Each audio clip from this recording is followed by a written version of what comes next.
Yan guys, kakawin lang namin galing supermarket. So, yan. Today is New Year. And yan guys, bumili yung wife ko na ang tawag yan, ma'am? Pani puri, Golgappa, something like that. Pani puri. So yun guys, tatry natin yung pani puri. It's a traditional food ng India. So yun. Ito siya. Paano siya gawin lang? Ito, ginagawa mo ako, Teng. Buong mouth mo. Ganito siya. Ganyan siya, tapos ganito ka.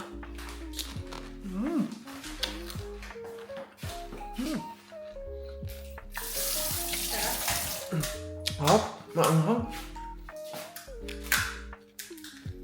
Ganito siya gawin guys, oh. Ano yan? Tawag dyan? Ito, parang chickpeas.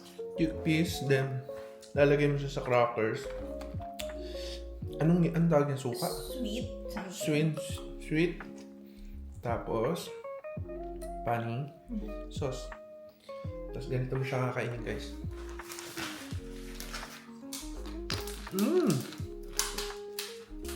Wow! Yan guys, what's up? Tatry natin gumawa na pani puri. Ayun. Una, bubutasan mo siya dito. Yan. Tapos, lalagyan mo siya na parang siyang vegetable or something. Yun siya guys. Vegetable or something. Tapos, lalagay mo siya sa loob.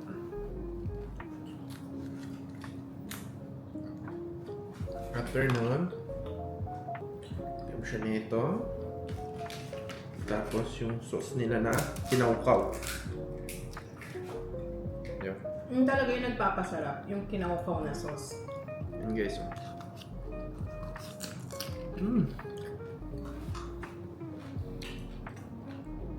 Yun lang guys. Happy New Year.